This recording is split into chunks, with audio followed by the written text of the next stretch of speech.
few different times, and I brought in my PowerPoint tonight, and Burl said, "Oh, you made a new one?" I thought, "Oh, I didn't know I could use the same thing over and over again. That would have been a lot easier."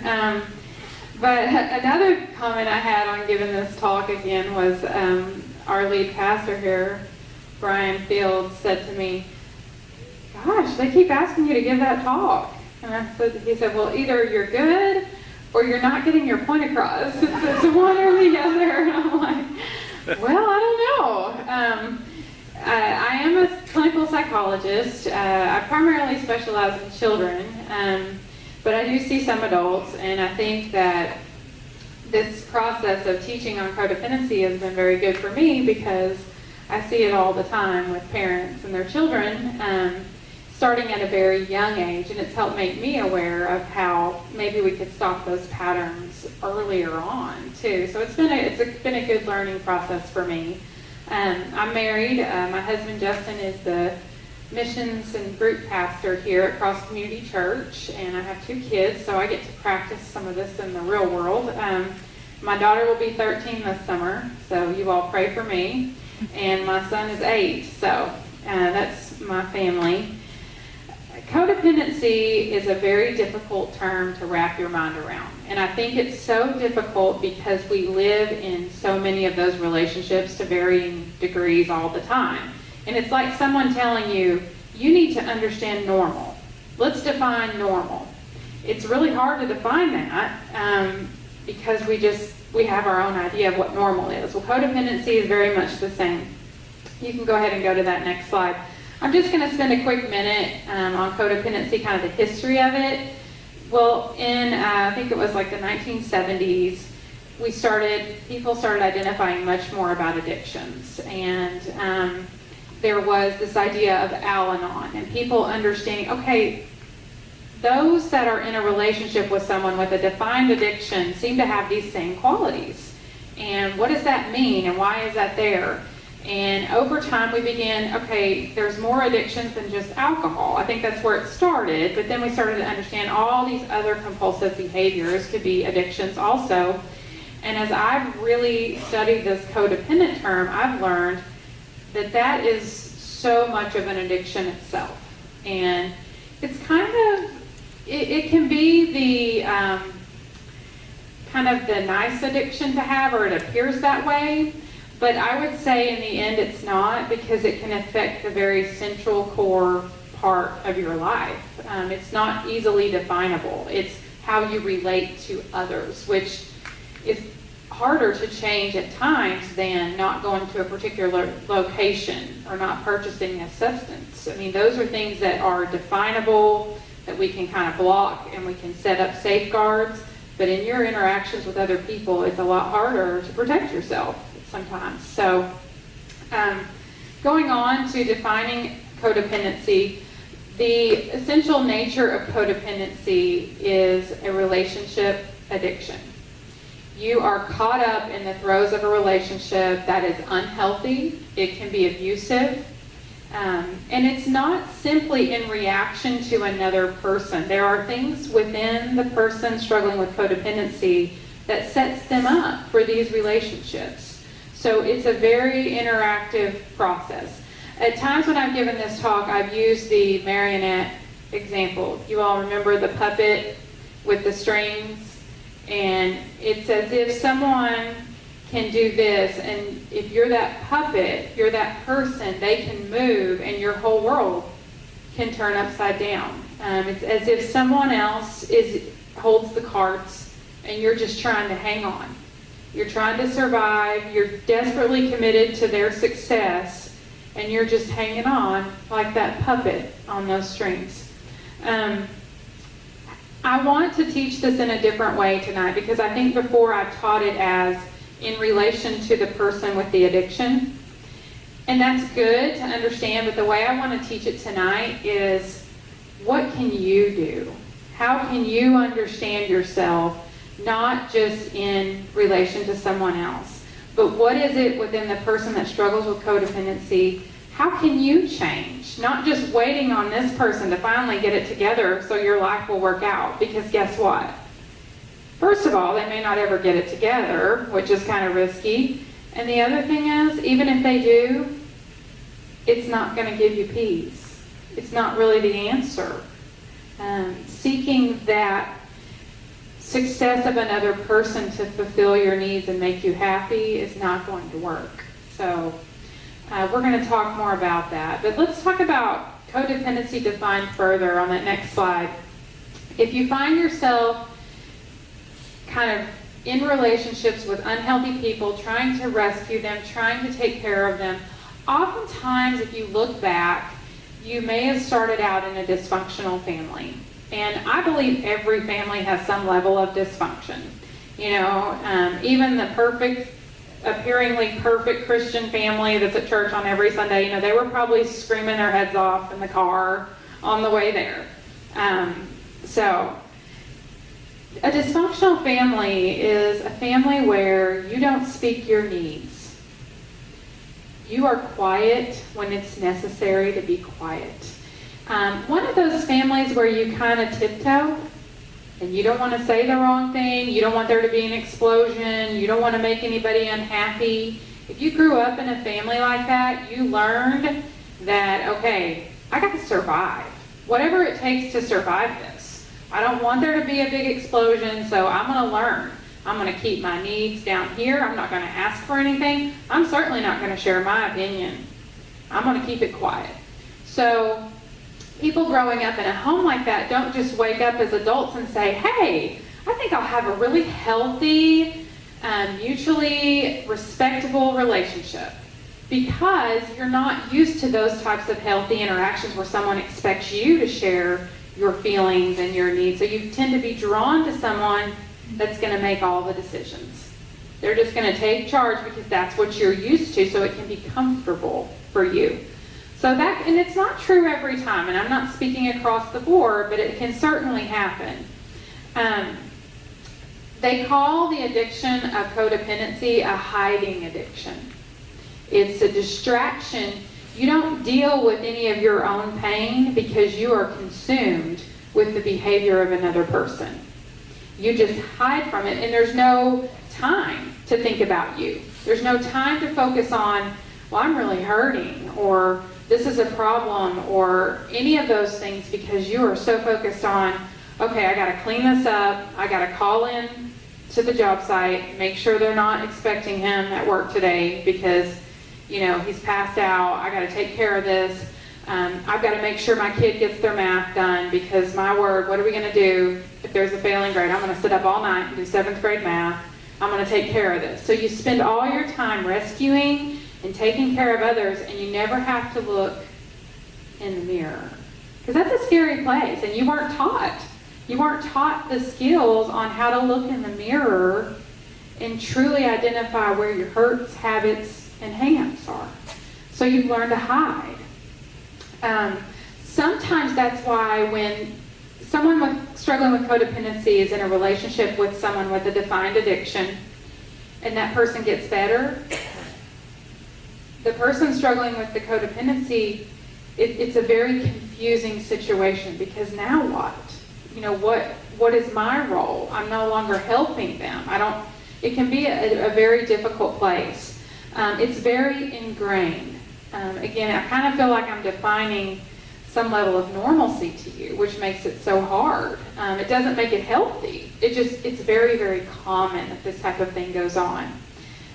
Insight limited means most of the people that are doing this have no idea they're doing this. It's the way, and it appears very honorable, and it is many times with very best intentions of helping someone else. You know, giving them $100 more. Okay, this is your last chance. It appears very admirable, but it's truly not helping. It often can make things worse. Characteristics of codependency. So what does it really look like? If you're observing someone who struggles with codependency, you're going to see them taking care of others. So caretaking. A silly example of this I mentioned with my kids is, my kids are messy. Anybody struggle with this? I mean, they throw their trash wherever. I mean, it just infuriates me. And So they'll just throw their banana peel on the couch. I think I mentioned this example before. And what do? Do I go get my kid, get in here, pick this up? I've done that, but I just get tired of doing that. So I just go pick it up, go throw it in the trash. Later I'll say, hey, remember, please don't leave your banana peel on my white couch. It's very upsetting to me. Please don't do that. Does that train them to do anything different? No, they're going to do it again. And that's kind of a silly childhood example, but that's true with big real life issues. Hey, I noticed that there were empty bottles in the trash. You know, that's probably not good, or, you know, I don't want you to be drinking. That's not good for you. So I went ahead and threw away the rest of them. You know, it's just kind of like, I'm cleaning this up. I called your boss. You're going to be late. It's coming up with those examples of just taking care, cleaning up the mess. It basically, the person that you are in this codependent relationship with, you just take the cost out of their actions. How can I fix it for you? I just want to fix it, and then it's going to be okay. That's what a codependent person appears like. Low self-worth. You know, they just basically get completely consumed with the needs of another person. They don't have that worth in themselves. Repression. This is hiding, like I said before. They've totally forgotten what their needs are. In more severe examples, you know, I've dealt with a woman in my office, and I just said, do you know what your favorite color is? No idea. I don't know. What would you do if you had a free day? I don't know. I don't know. Just whatever everyone else wants to do. Just go along. They lose that sense of worth, that sense of uniqueness, because they're completely consumed with taking care of everyone else. Obsessive behavior. This can kind of border on some paranoia. Let me see your phone. Who are you texting? What's happening? You know, where have you been? You are 10 minutes late. What's going on here? It's that desperate need to control. This person has your whole identity wrapped up in their behavior. You're going to be obsessing. You need to know every detail, which probably makes them pretty angry. Controlling, denial. Denial of your own needs, denial of the true gravity of the situation, how bad things really are. You tend to have a beautiful way of just glazing over it. Oh, we're just having kind of a rough time right now. It's going to be okay, though. We're going to be fine. That is not always true. That's a real pretty way of saying, I am dying here. I wish somebody knew what it was really like to live like this every day and feel so out of control. Dependency, poor communication, weak boundaries. If you have a boundary, okay, I do not want you to yell at me. You cannot yell at me. Please do not yell at me. It really upsets me. Then they yell. They yell. They yell. Okay, just please don't curse at me. If you're going to yell at me, just don't curse. That's just so upsetting. I hate that. Okay? All right. If you're going to curse at me, you don't touch me when you're mad. Don't get near me. You see what's happening? The boundary just gets moved and moved and moved. Okay, I'm not going to give you any more cash. That's it. All right, I'm canceling the debit card. I'll give you cash. I'm not canceling that debit card. All right, one credit card and that's it. The boundaries just get moved because you want to please that other person and you want that success for them. You want that relationship more than you want anything for yourself. So that's what that can look like. Anger, lack of trust, those are some of the characteristics. That next slide talks about examples. I think the classic one you think about with codependency is being in a romantic type relationship, a marriage relationship. That's what's most commonly talked about. And where one spouse has an identified addiction that we can label, and the other spouse is just trying to survive it. That's typically what we think of with codependency. It can also happen with a parent-child relationship, and I see this all the time in my work. I have parents completely broken over the behavior of a child, and they don't know how to move on. They don't. And they know that relationship with the child is broken, so they give the child what they want to try to heal that relationship. Okay, so, my mom got mad and took my car, and the mom is just grieving over the choices of this child, and she's like, well, I just want her to be happy, so I just gave her the car back. I want her to be happy. So it's this really unhealthy cycle. It can be a family member, it can be a friend. I know I've talked about here before, I struggled with a friend that was in an abusive marriage that called me at 7 o'clock every morning for months, and I just thought, well, my word, I've told her what to do. Like, why does she keep calling me? This is so frustrating. Like, I'm giving her the same answer, and I started to get really upset to the point of, if I didn't know where she was that night, I felt like, oh my gosh, what happened? Is she alive? Like, she's not answering her phone. So I got completely caught up in this, even though I'm a psychologist, and I knew this is wrong. You're not supposed to be so emotionally caught up in this. And I finally had to tell her, look, I love you, but I can't talk to you about that, because that is something I've told you how I feel, but I can't be that person you lean on in that situation, because I'm getting too emotionally caught up in this. And I had to tell her, ultimately, this is your decision, how you handle this. I want to read a couple of little vignettes, because I still think this concept is fuzzy. Well, what does that look like? To give me some more examples. So let me read you a couple. The first one, and I am reading off my phone here, so I know I look really high tech and all that stuff. Okay, a 17-year-old girl is abusing drugs and alcohol. She has totaled 2 vehicles, failed last semester, and sometimes doesn't come home all night. Instead of consequences, she gets help in the form of a generous allowance, many creature comforts, and the denial of her parents as they blame everyone around her for her behavior. They say, well, all kids are like this today. It's just a stage that she's going through.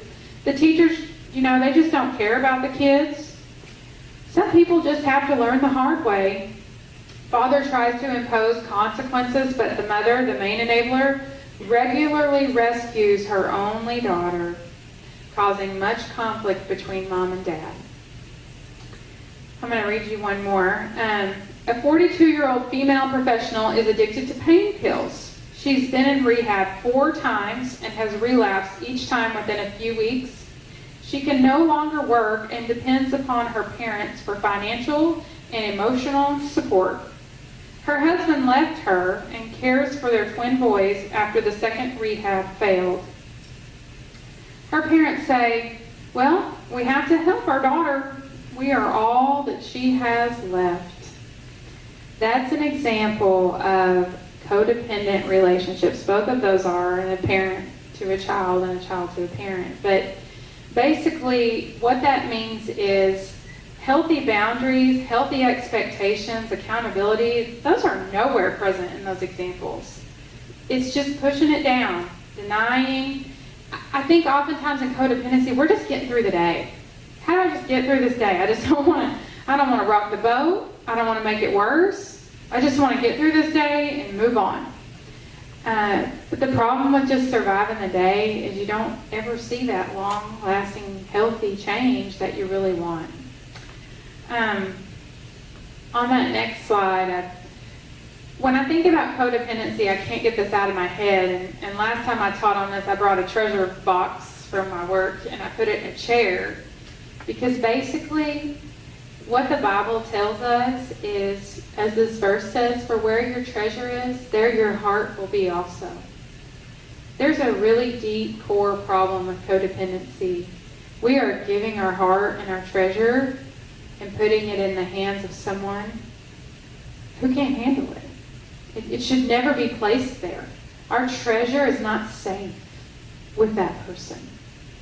And yet we spend all of our time and our energy trying so hard to get this person better so they can take better care of our treasure that's sitting with them. That's not healthy. It's not good for us. As I was getting ready for this talk, I've come to this point where I've just decided that life is hard. Maybe I'm getting old. I don't know. I'm 36 years old, and I just, you can't, it doesn't matter your walk of life. In my practice, I have people that have more money than I will ever be able to comprehend. I'm talking private planes and all kinds of stuff. And then I've dealt with people that are wondering where their next meal is going to come from. And let me just tell you, they're all hurting. You can't achieve your way out of pain from this life. You can't just get lucky and avoid it all. Life is hard. And I'm coming to the point where we try so many things to soothe ourselves with this difficult life. And relationships is probably one of the most common. But the only thing that can truly give us peace, whether it's peace that you need in that moment, you just locked your keys in your car and you want to cuss a blue streak right in front of your kids, right? Or it's peace in that moment where you're thinking, I don't want to go get that drink. I don't want to do it. Whatever that peace is that you need, that power only comes from Christ. It only comes from Him. I want to read you a little Bible story because I love this story and I just can't stop thinking about it as it relates to codependency. And again, I'm going to do this on my phone, so another mark for me there. It's John chapter 4, the story of the woman at the well. And I think it's really beautiful how God gives us an example of codependency in the Bible that's pretty blaring and pretty obvious. I think He knew we would have trouble understanding this, so He made it really clear. I'm going to start in verse 7, and I'm just going to read a little bit of this to you. But a woman from Samaria came to draw water. Jesus said to her, "Give me a drink," for His disciples had gone away into the city to buy food. The Samaritan woman said to Him, "How is it that you, a Jew, ask for a drink from me, a woman of Samaria?" So in this Bible story, this was like an outcast compared to Jesus. He was not even supposed to be near her according to their society rules. Don't you love how He doesn't care? He doesn't care. He just sits right down next to her and asks her for this drink. And He uses her to teach this beautiful lesson for us. I lost my place there. Okay, there we go. Jesus answered her, "If you knew the gift of God and who it is that is saying to you, 'Give me a drink,' you would have asked Him, and He would have given you living water." The woman said to Him, "Sir," again, she's caught up in the obvious, "Sir, you have nothing to draw water with, and the well is deep. Where do you get that living water? Are you greater than our father Jacob? He gave us the well and drank from it himself, as did his sons and livestock." Jesus said to her, "Everyone who drinks of this water will be thirsty again, but whoever drinks of the water that I will give him will never be thirsty again. The water that I will give him will become in him a spring of water welling up to eternal life." The woman said to Him, "Sir, give me this water." She's thinking, I don't want to carry this bucket anymore. I don't want to carry this bucket back and forth to the well. She says, "So that I will not be thirsty or have to come here to draw my water." Again, she's not seeing it from the spiritual perspective, but He's so patient. Jesus said to her, "Go, call your husband and come here." The woman answered Him, "I have no husband." Jesus said to her, "You are right in saying I have no husband, for you have had 5 husbands, and the one you have now is not your husband. And she says to Him, "What you have said is true." The living water that Jesus offers us is His Holy Spirit that lives within us. And let me tell you something. I may be a doctor, I may appear that I have it all together, but let me tell you, my life is hard, and I am a sinner, and I am so thankful that Jesus picked me out to be His child. And I'm so thankful I have that living water inside of me. And I pray that for you today, because that trusting anything else to give you that peace and contentment in this life will only lead to more pain. It just multiplies the pain. And I think what we see with codependency is the farther you go down that road of trusting that other person, of hoping and praying this works out and giving them everything you have and losing yourself and trying to save this person, the farther you go, the more pain you will have.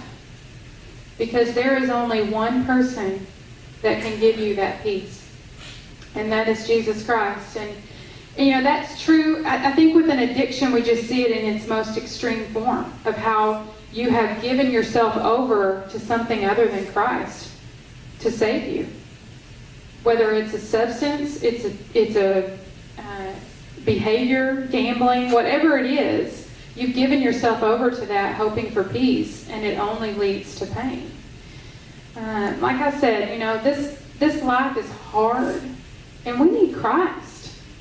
You know, Christ saw her right where he was, and he knew she had that relationship addiction, and he said, I will give you living water. Celebrate Recovery is my last slide on there. What I love coming and talking at Celebrate Recovery, and I went to a big trip one time with Celebrate Recovery. I just loved it. I'm pretty busy with my kids' activities during the week, but I like to come when I can because this is a safe place. And I think healing takes place here only through Christ, but through the process of accountability. You can't hide for too long. I mean, I hope you don't hide for too long. I guess you could forever if you wanted to keep coming. I heard a preacher say one time, though, that church is kind of a weird hobby if you're not really going to jump in and get out of it what is there for you. But Jesus works through his people and his truth. Step 4, where you have to do the moral inventory and just lay it all out there, is the absolute most difficult one related to people with codependency, because they can't hide anymore. They have to see their own self in the mirror and realize it just wasn't all about fixing this big problem over here. And that may be the hardest one for everybody, I'm not sure, but that's some of the reading that I did. But my prayer for everyone here, and myself also, is let's get our eyes off of others. Let's stop trying to please them, stop trying to fix them, and just put our eyes on Christ and trust him with that person, and trust him with our peace and our contentment, because pursuing that addiction to fixing that other person only leads to darkness and pain and distance from God. He wants us to seek him. And my favorite thing about my Savior is that I love that song that says, wanderer, come home. You're not that far. You know, it sometimes can feel like you are a million miles from God, but the minute you're like, whoa, you're right, I can't do this anymore, Lord, it's immediate. His presence can be right with you in an instant. So I think that's all I have. So I don't know if we want to take some time for questions. I know Burl had mentioned that. So anybody want to ask a question?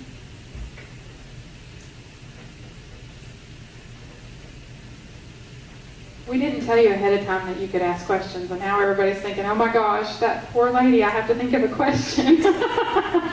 We should have told you up front, huh?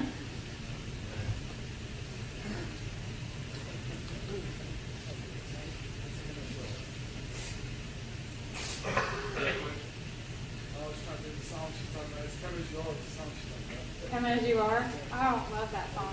I especially like that one part. I sing it really loud. I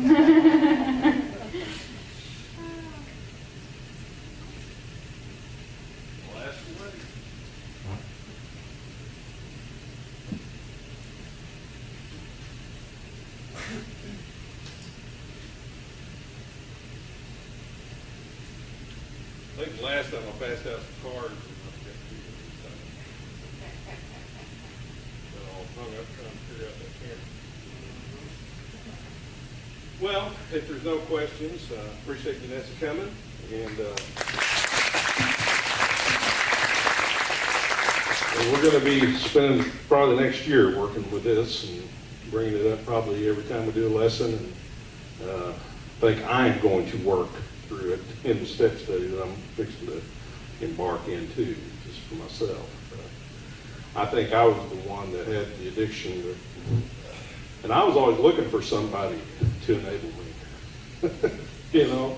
Yes, ma'am. Is it correct to say that the addict doesn't necessarily have to be the codependent? They just have another, but they can also be both. Yes, you can have both of that. It may not be, it could be to a person outside the situation or within the situation. Yeah, you can have, as we all know, multiple addictions, and you can have that relationship addiction stacked on top of it, of another, like alcohol, substance, another type of addiction. Yeah, it makes it hard. Those relationships are much more volatile if there's more than one going on like that. That's how many times have you seen people recover through the mind of Christ? How many times have I seen that? Well, I don't do recovery like therapy a lot, but I just think there's really no true freedom in life apart from Christ. That's my opinion. That's what the Bible says too, so I think that's pretty good. Yeah. My brother was here this weekend, and he told me that he's been through recovery. He's 57, 55. He's 57. And he said that since he was about 12, he's been addicted to something, drugs, alcohol, something through his whole life. And he went through and had different forms of rehab 12 times, only to return back to the addiction. And that he finally found Christ, and that was it. He says it was an instant deliverance of that day. He still attends meetings, he's still very active, but he relates all of it, everything to Jesus. He says all of it. That's awesome. Yeah, people, I wish he was here. He would be a really good story. Definitely. And sometimes there is that instant deliverance, but it's not true for all of us. Sometimes we have to kind of work through more, but that's very miraculous to hear about, definitely. We'll do You both. like people pleasing to others? Yes. I think people pleasing is a risk factor for being very easily drawn into a codependent relationship. It's kind of a symptom. It doesn't mean that you struggle with codependency as a whole, but you're very prone to it. If the wrong person walks up, you could be easily sucked into that type of relationship. As a victim.